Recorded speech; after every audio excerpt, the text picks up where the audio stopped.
Bienvenidos a La Oveja Eléctrica, un espacio que explora cómo la ciencia rompe los límites del pensamiento. Hoy hablaremos de un físico sin fronteras. ¿Qué tal, Pepe? ¿Qué tal, Silvina? Así es, estamos hablando de un físico que ha trabajado en Estados Unidos, Alemania, Austria, Marruecos, Argelia, Madagascar, Túnez, Senegal, Costa de Marfil, Bélgica, Sudán y desde hace casi 10 años en México, en el Instituto de Ciencias Nucleares de la UNAM. Se trata de Guy Paich. Guy Paich, nacido en Francia y educado tempranamente en Croacia, empezó a colaborar en 1990 con el CERN, el Centro Europeo de Investigación Nuclear en Ginebra, Suiza, en busca de los secretos de la materia. Pepe Gordon conversa con Guy Paich sobre la curiosidad que mueve a la física de frontera en Un Físico Sin Fronteras.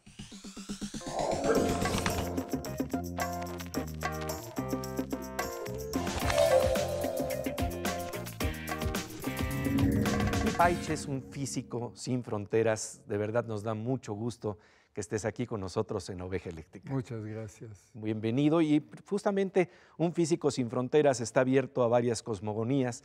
Háblanos de lo que tienes en las manos, por favor, Guy. Bueno, esto es mi última adquisición.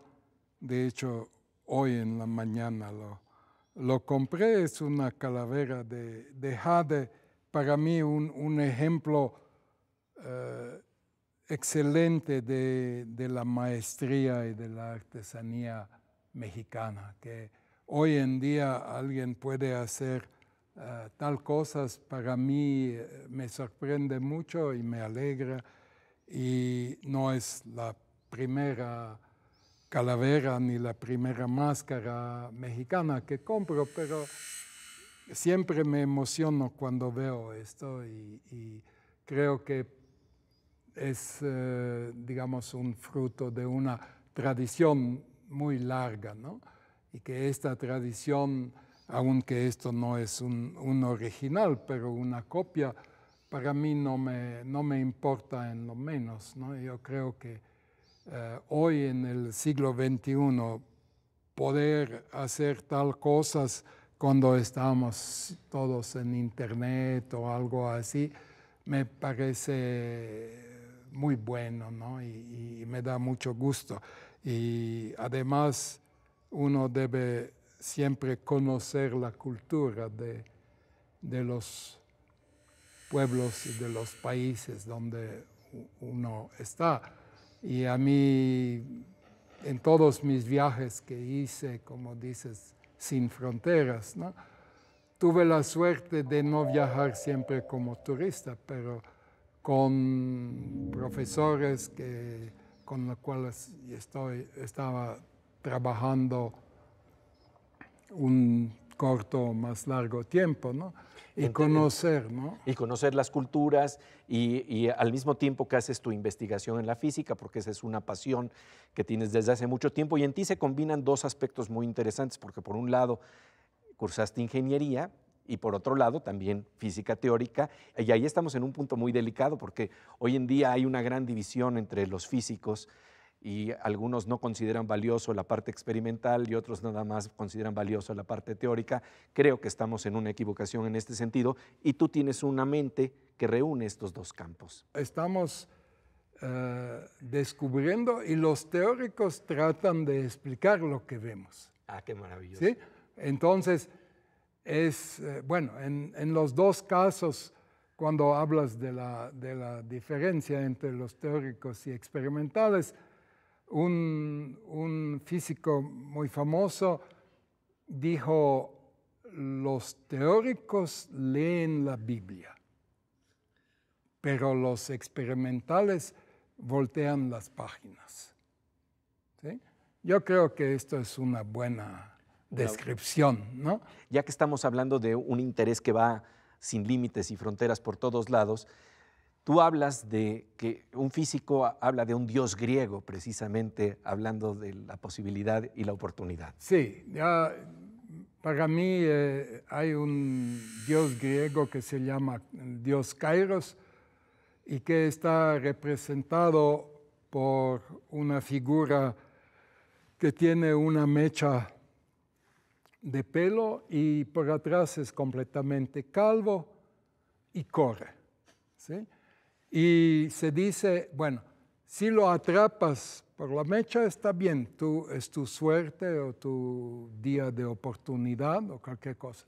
Si lo piensas mucho, pues calvo y no lo puedes más tomar, ¿no? Bueno, hay un chiste, ¿no?, que dice un señor va a la iglesia y reza y dice, Dios, yo quisiera tener el premio de la lotería, ¿no?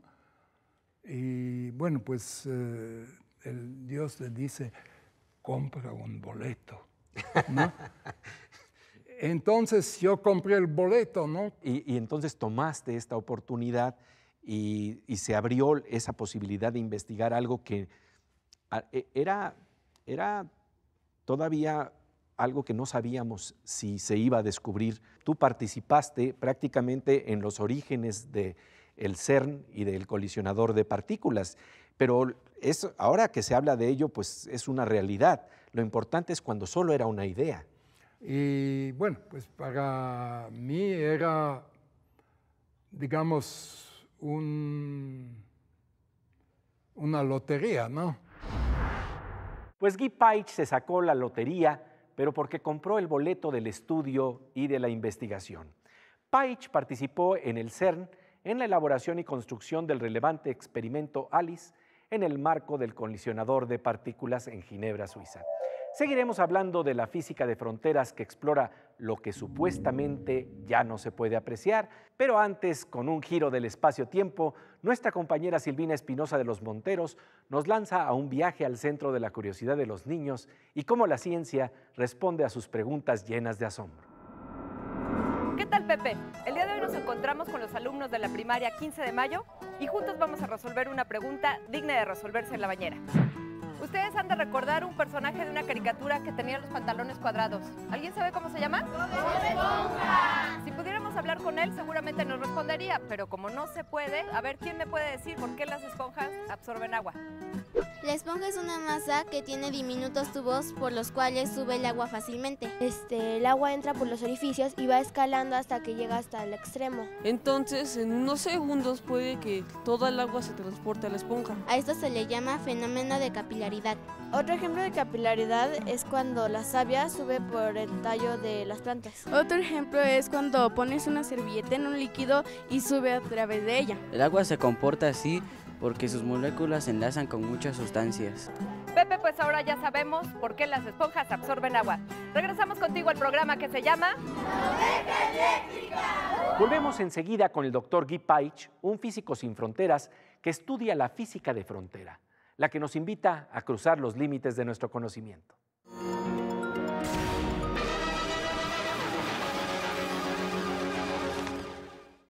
Como de rayo, estamos de regreso en la Oveja Eléctrica para hablar de la física de frontera que ayuda a entender los primeros momentos del universo, lo que sucedió unos instantes después del Big Bang.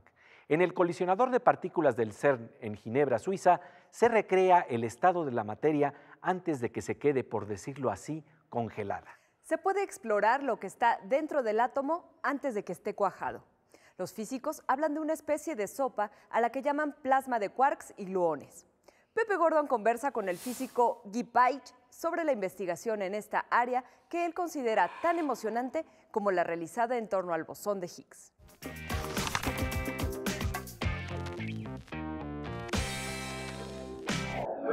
Y además, para eso, pues simple y sencillamente lo que se está logrando es que el átomo, que a veces todavía en la conciencia colectiva popular pensamos que es indivisible, de ahí viene el nombre en griego, átomo es lo indivisible, y sin embargo sabemos que está formado ya de quarks y estamos precisamente buscando esas huellas que nos hablan de lo que está en el interior del átomo, ¿no? Y eso es una investigación que es maravillosa, lo indivisible se volvió divisible. Claro.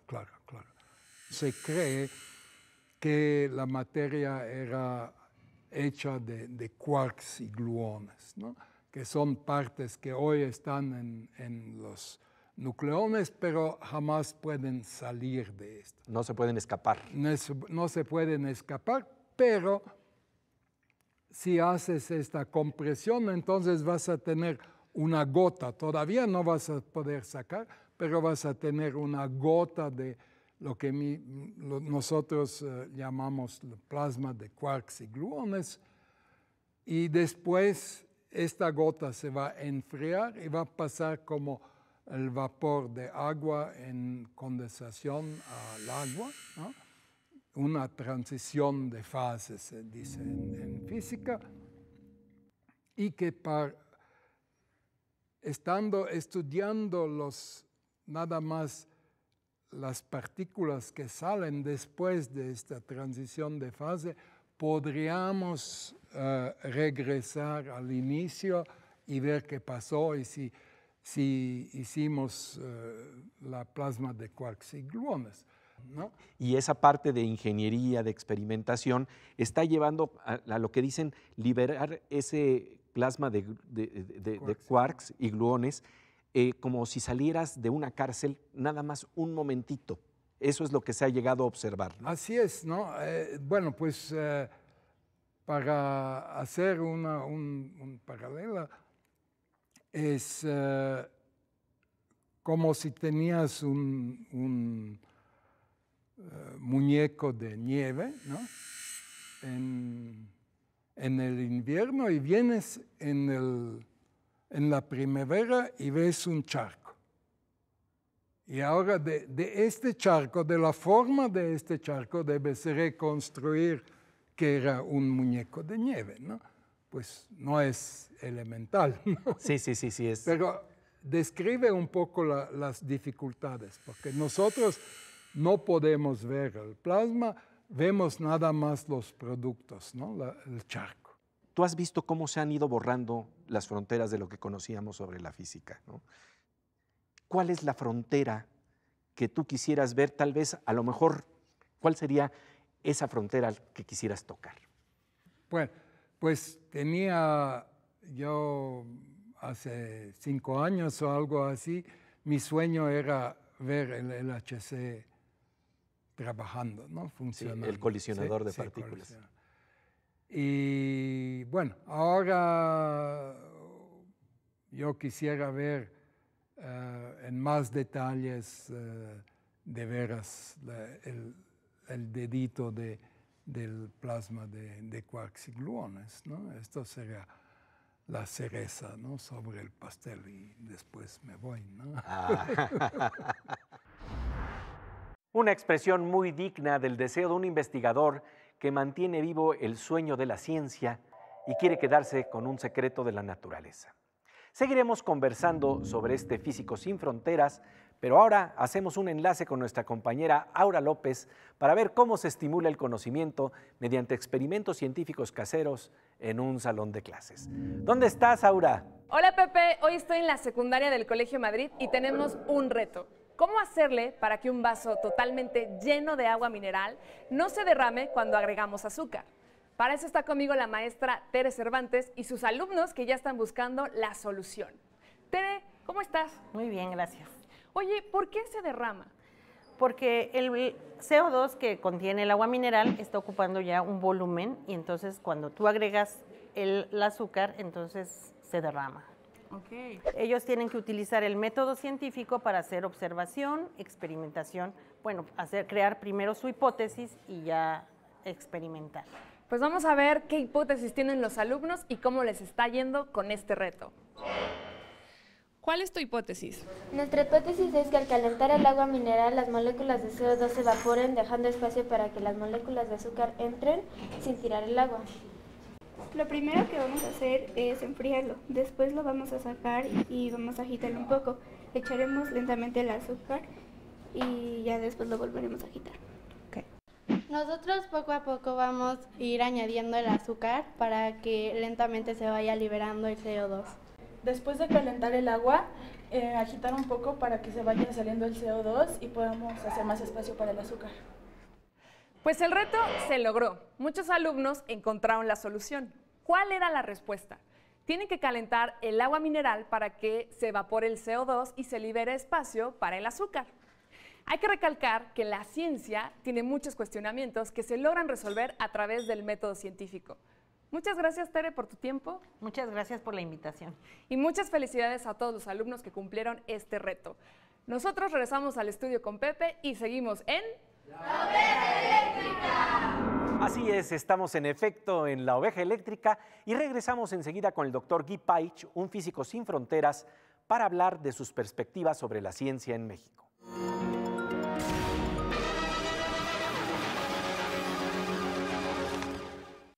Como de rayo, estamos de regreso en La Oveja Eléctrica con un físico sin fronteras que explora la vanguardia del conocimiento científico. En las instalaciones de la UNAM, el doctor Paich tiene un laboratorio de muy buena calidad que incluye una impresora en tercera dimensión, donde los científicos mexicanos elaboran circuitos e instrumentos muy sofisticados para el CERN en Ginebra, Suiza, y para otras colaboraciones e investigaciones de primer orden. Pepe Gordon conversa con Guy Paich sobre un problema que le preocupa mucho: cómo romper los límites para hacer ciencia en México.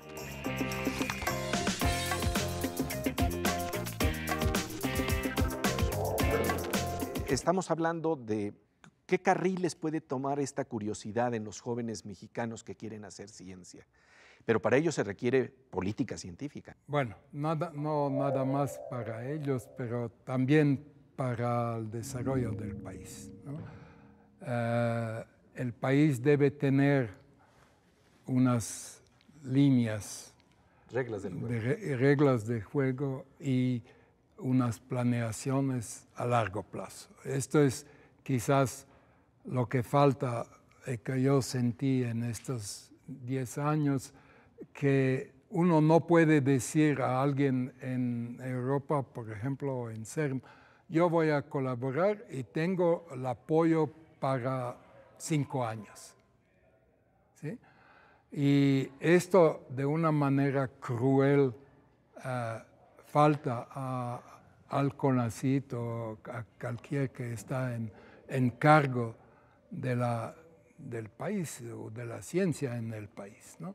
Y es verdad en el caso de CONACYT, es verdad en el caso de la UNAM y es verdad en el caso del instituto. Nos falta una visión a largo tiempo, ¿sí?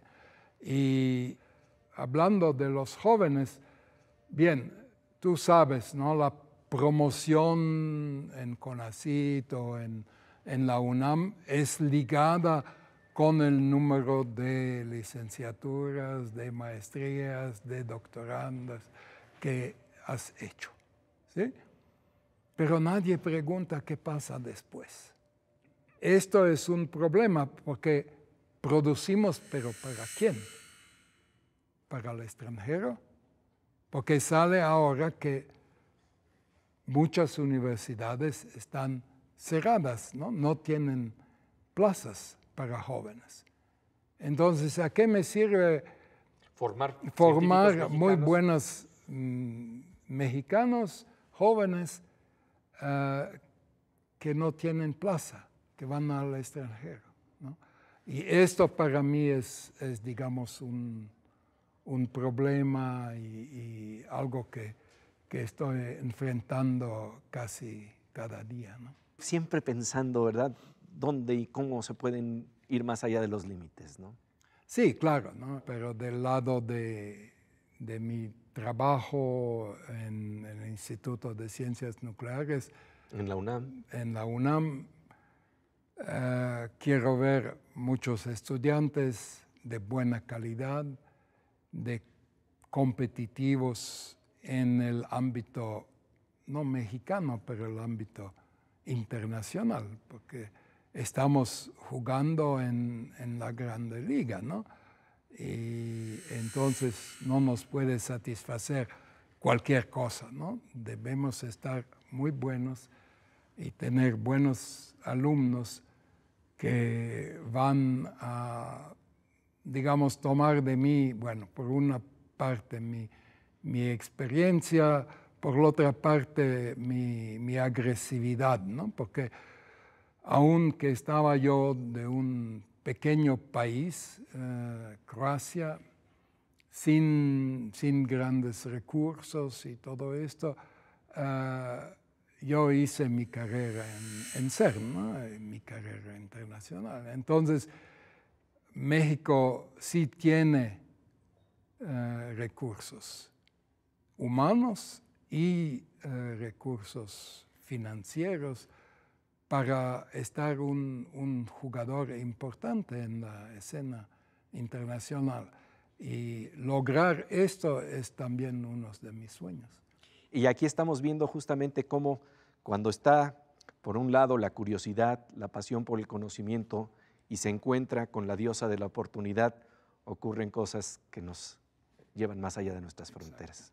Pues Guy, de verdad, muchísimas gracias por tu presencia aquí en La Oveja Eléctrica.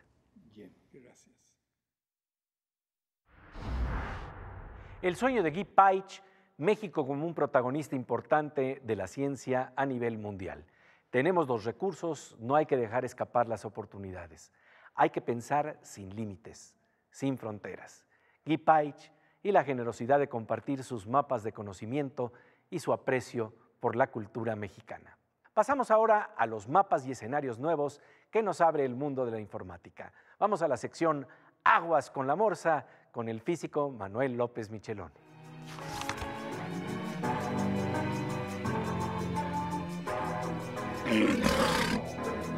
Pues querido Morsa, como siempre, un gusto encontrarnos aquí en La Oveja Eléctrica. Gracias, Pepe. El doctor Guy Paich nos está planteando el problema de lo que es tener falta de horizonte. Y esto es un problema también en el ajedrez, ¿no? Sí, en la parte de ajedrez por computadora, una de las dificultades es hasta dónde ve un programa de ajedrez para jugar mejor. Si la computadora encuentra que yo le estoy regalando la reina, por ejemplo, se la come, pero no se da cuenta que le doy mate a la siguiente jugada, su horizonte está muy corto, es de muy corta vista. Entonces hay que ver más jugadas adelante, hay que hacer que el horizonte se vaya más allá. Se dice que, por ejemplo, un maestro nacional más o menos ve 6 movimientos adelante, y un gran maestro puede ver hasta 20 en un momento dado, o sea, 10 jugadas adelante. Porque cada jugada, cuando estás diciendo 20, pues podría parecer muy pequeño, pero es 20 con sus ramificaciones, claro. Con todas las posibles intervenciones del otro lado. Así es. En general, eso se da muy claramente en la ciencia, hasta dónde podemos ver. Y en los programas científicos también lo vemos, hasta dónde podemos ver y para que nos den fondos para hacer investigación. ¿Para qué sirve una investigación de esas básicas? Porque no sabemos para qué sirve, ¿verdad? Entonces yo creo que nos falta un poco de visión, o sea, ver hacia el horizonte. Y te diría lo que decía Newton, ¿no? Que decía, yo he llegado a ver tan lejos porque estoy montado en hombros de gigantes. Eso es maravilloso y eso es una invitación a que los proyectos y programas para hacer ciencia en México estén montados en hombros de gigantes, vean lejos y vean realmente con la posibilidad de que la ciencia tenga un desarrollo en México como el que no se ha imaginado, ¿no? Porque creo que eso es muy importante. Sí, si no se puede hacer eso, siempre tenemos esta cortedad de vista y no vemos más allá, no vemos más allá de nuestras narices, vemos a los siguientes 4 años y la ciencia no puede ser de cada 4 o 5 años, tiene que verse a largo plazo, si no, no caminamos. Pues como siempre, querido Morsa, te agradecemos tu intervención aquí en La Oveja Eléctrica. Muchas gracias, Pepe. Y bien, nosotros pasamos ahora con nuestra compañera Miriam Moscona en la sección Veo Veo, que es también otra forma de ver lejos.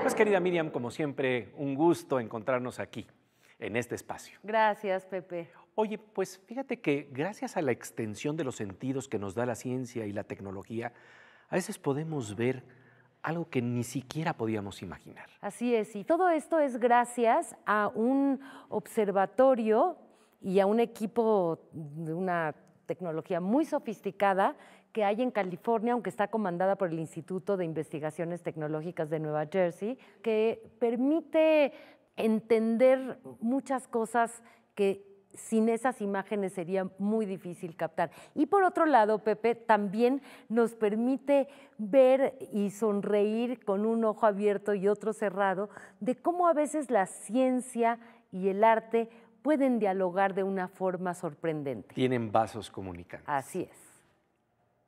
Estas pinceladas que parecen fluorescencias son las tripas del Sol que nos muestran sus manchas como si se tratara de un girasol en movimiento. Una mancha solar típica consiste en una región central oscura llamada umbra, rodeada por una penumbra más clara. Una sola mancha puede llegar a medir hasta 12,000 kilómetros, casi tan grande como el diámetro de la Tierra, pero un grupo de manchas puede alcanzar hasta 120,000 kilómetros de extensión.